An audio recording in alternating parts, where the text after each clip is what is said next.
good morning students. Students, let's start reading the rest of the part of this chapter number 3. Okay. As you know, we had read the chapter completing the last statement. I jumped with everything I had.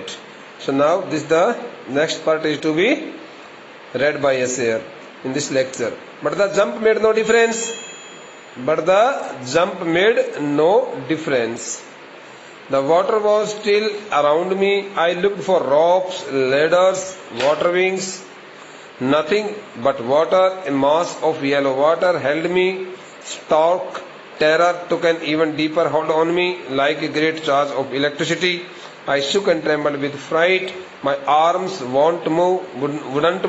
My legs wouldn't move. I tried to call for help, to call for mother. Nothing happened. Now, as you know, William Douglas had been fully cut, badly cut. William Douglas had been fully stuck, to the body of great sheet of water. Though he had made his all best efforts to come out of the water body, but he could get no success. So having made so many best efforts, when William Douglas found himself totally defeated, so his body limbs had also got badly exhausted, and he thought that he could hardly get success in keeping himself free from the tight grip of the water. But the jump made no difference. I think very easy sentence.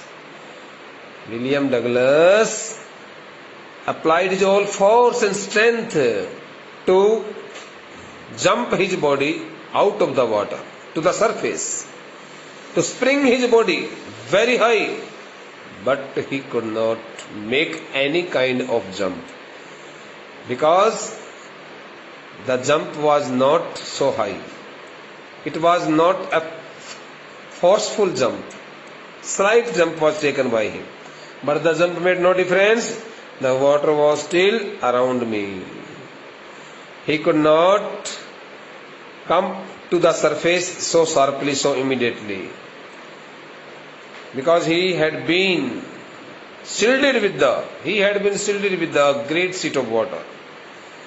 I looked for ropes, ladders, water wings.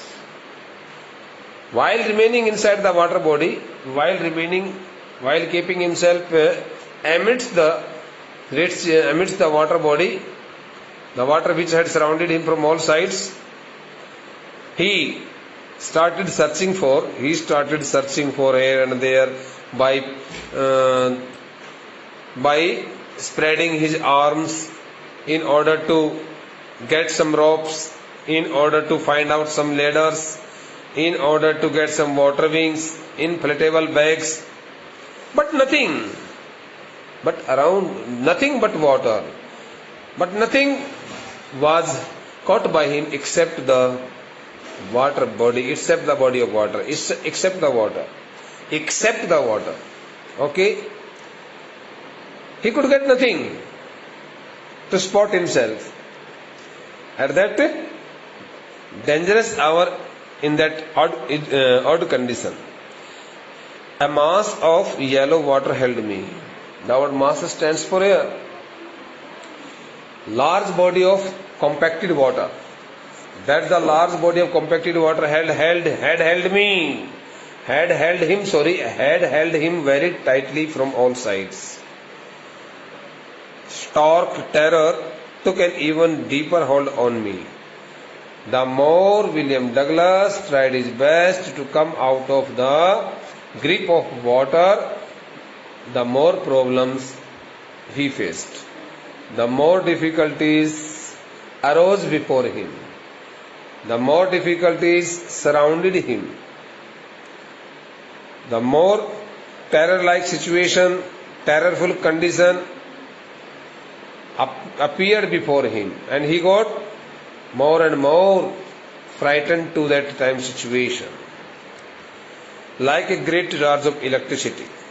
The more he tried to come out of the water body, the more difficulties he started facing, and he got heavy shock, just like a great charge of electricity. He was being thrown here and there. He was being thrown here and there by that powerful seat, powerful current of the water. And he could not control over the great force of water, though he had applied his all force. I shook and trembled. Bete, while writing the answer, I tell you here very, very clearly, frankly, when you start writing answer to any question, bete, you should use only the third persons. The story is written in the first person because it is an autobiographical part of the story. So now you will have to use the third persons while writing your answers. And if you don't use the third persons, it means your answers will be totally wrong. Okay, bete, I shook and trembled with fright. So you want to change this the statement into, if you want to write this the statement in your answer. So how do you like to write this answer? This is the statement. I shook and trembled with fright means William Douglas started shivering with fear. William Douglas, the body, started shaking with fear. Fright stands for fear, terror. Okay. His body started shivering. His body started shaking and shivering with much fearful and sensational feelings. My arms wouldn't move. My legs wouldn't move. Both his arms and legs had stopped working. It's enough. I tried to call for help. Though he tried to yell, though he tried to shout very loudly for somebody's help, to call for mother, since he wanted to get help from his mother at that time. And he also called his mother there by calling her name. It could be possible. So while getting help from someone at that critical hour, in that difficult situation, he had also remembered his mother. He had also called for his mother.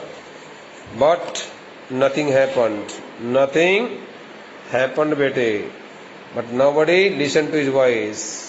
Everything went against his expectations. And then all of a sudden, quite strangely, alarmingly, there was light. He again noticed that some visibility had drawn before his eyes. I was coming out of the awful means exceptionally dreadful, horrible, exceptionally fearful, horrible and dreadful, exceptionally bad, I'm sorry, not exceptional, it's exceptionally bad. Okay, I was coming out of the awful yellow water.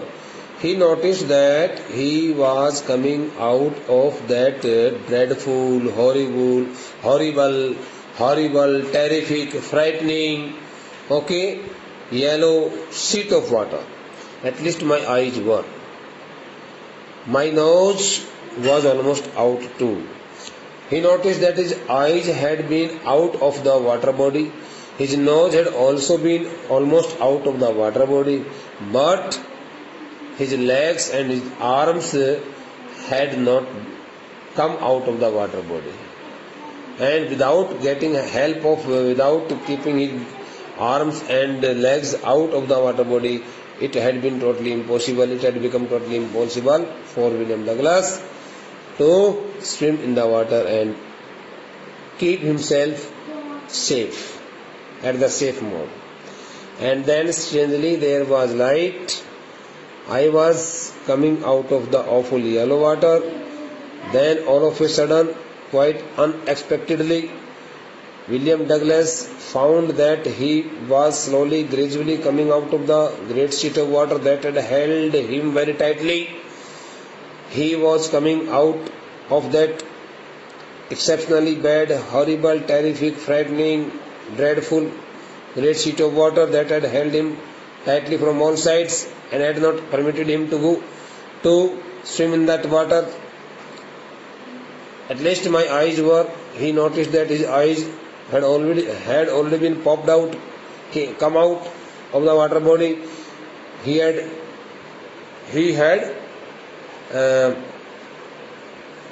opened his eyes outside the surface of the water, and his nose was almost also out too.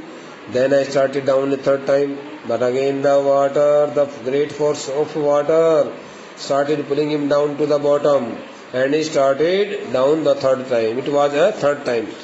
I sucked for. Sucked for means, the word sucked for means take in something through long breathing. Okay, absorb something, कुछ चीज सोखना. I sucked for air. He opened his mouth to inhale some fresh oxygen, because his lungs had got badly exhausted and he could hardly survive himself for a long time there in the absence of the oxygen, in the absence of the air in his body, and got water. But instead of getting air, he again got water. He again took some gulps of water into his body through his mouth. The yellowish light was going out, and now that the yellowish light, that the visibility was slowly disappearing, that the visibility that had somehow appeared before his eyes started disappearing, okay, from his eyes. Then all effort ceased. Now William Douglas found that his own best efforts had stopped functioning, had stopped working, had got fully failed. I relaxed. Now he did not want to make any other kind of any more effort, and he thought that he should not make any kind of more effort, and he put his body at relaxed mode. Even my legs felt limp. Limp means dead weight, without any weight. Okay? Even my legs felt limp, loose. His legs had also become totally lifeless. He found that there had been no strength in his legs. They had also got paralyzed. And a blackness swept over my brain. And if notice that some state of unconsciousness, blackness stands for air, darkness, blackness, state of unconsciousness, when a person gets slowly fainted. So he notices blackness, darkness just in front of his eyes. जब कोई व्यक्ति थोड़ी बेहोशी में आता है, अचेतता आ जाती है, अचेत होने लगता है, तो भाई आंखें बंद जब होने लगती है ना, तो उसकी आंखों के सामने अंधेरी आ जाती है. वही अंधेरी है. And a blackness swept over my brain. He found that his brain had also got fainted, and he could not use his brain any longer. It wiped out fear, that the unexpected, blackness, that the unexpected state of unconsciousness, okay, disappeared. All fearful state, disappeared his fear from his mind. Wiped out stands for disappeared. Okay, throw something away, delete it. So it wiped out fear, so that the state of unconsciousness deleted, removed his fear from his mind. It wiped out terror, since he had got almost fainted and unconscious, become unconscious. That's why he did not know anything, what was happening, what had happened with him, or what would happen with him in future, in the coming moments. It wiped out fear, it wiped out terror, so that the state of unconsciousness had wiped out, had removed his fear and terror from his heart and the mind. There was no more panic. Now he was no longer so much panicked. It was quiet and peaceful. He felt fully relaxed, and he found that there was no fear in his mind, and he was in the state of falling asleep. He was in the state of falling asleep. Okay, nothing to be afraid of. This is nice to be drowsy. Drowsy means fall asleep. Now there was no need to get afraid of anything, and he felt himself sleepy. He found himself in heavy slumber. He found himself in heavy sleep also. He thought that he had fallen asleep. Okay, nothing to be afraid of means, bete, now there was no need to get afraid of anything. Because each and everything had become the part of his unconsciousness, and he had got almost fainted. भाई जब किसी व्यक्ति को बेहोशी आ जाती है तो क्या डरेगा, किससे डरेगा? बेहोशी हो गया, अचेतता ही आ गई, चक्कर ही आ गए, तो फिर उसके बाद उसको कुछ नहीं पता होता है कि वो कहाँ है, किस हालात में है, किस जगह है, कुछ नहीं पता लगेगा. This is night to be drowsy, to go to sleep, no need to jump. He started feeling that there was no need to make any kind of activity at that time. No need to jump. No need to jump out to the surface. Too tired to jump because his body had got too tired, too exhausted to have any kind of jump. इतना शरीर थक गया था कि वह बेचारा बेहोशी से में आ गया था और उसका शरीर ऊपर उठ नहीं पा रहा था. It is nice to be carried gently, to float along in space, tender arms around me. It's nice to be carried gently. Oh, though he is not fully unconscious, he is in the state of unconsciousness, so he can also sense and feel something when somebody touches his body. So he thinks that somebody is carrying his body from one place to another. So he is being carried away. He is being carried away by some person very gently. Okay, to float along in space. To float along in space stands for air. He also finds that his body is being carried by some persons. Okay, picking up high, just some centimeters above from the level of the ground. जैसे कि दो व्यक्ति पीछे से पैर पकड़ देते, दो आगे हाथ पकड़ लेते, उस व्यक्ति को उठा करके ले जाते हैं ना, गिरे हुए व्यक्ति को, अचेत व्यक्ति को, वैसे ही किया गया था. Okay, then he felt that he was not lying on the ground, but he was being carried away in the floating form, in the floating sense, in the sense of floating along in the space. Tender arms around me. He also sensed that some tender arms had also caught him. Tender arms like mothers. Oh, at that time William Douglas also realized that some person's tender arms had caught him. Okay, just like his mother, and he felt at that time fully relaxed. He thought that somebody or some persons were taking his body away from that great sheet of water. He was being saved. Maybe he would have felt so, but I think so he would not have felt so. But he sensed only that his body was being carried away by some persons. And he also felt the tenderness of the arms just like his mother. Now I must go to sleep. Now he had fallen asleep and he had gone into the unconsciousness. That's why he could not see anything there, and he felt himself totally relaxed at that moment. Then I must go to sleep. He felt that he must go to sleep now. He must take a sound sleep at that time. Okay, bete. The next one, I cross to oblivion. The word oblivion stands for here something the sense of forgettable. Okay, something that is forgot forever. It means something that cannot be remembered. विस्मृति बोलते हैं. I cross to oblivion means William Douglas could not think what had happened to him in the previous moments, and the curtain of life fell, and he had become fully unconscious. Fainted. Okay, The next, I remember I was lying on my stomach beside the pool vomiting.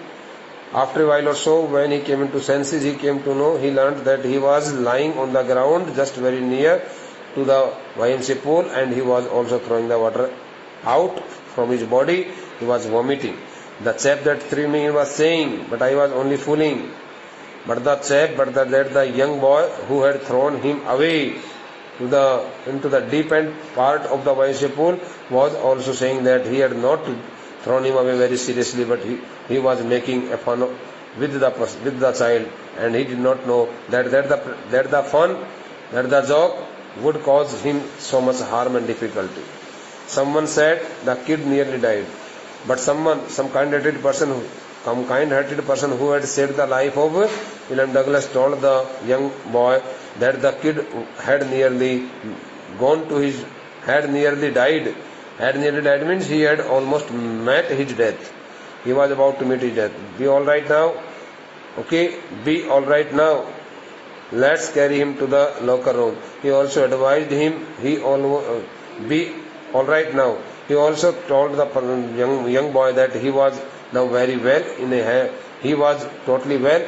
He was out of any danger, and now he also suggested him that he should help him to carry the child to the locker room, and they both took William Douglas to the locker room. Locker room stands for the room where the clothes are replaced, where the clothes are put on and put off. Okay, so that the place was also very near to the YMCA pool, and they took him to that locker room so that he could change his clothes there. Thank you.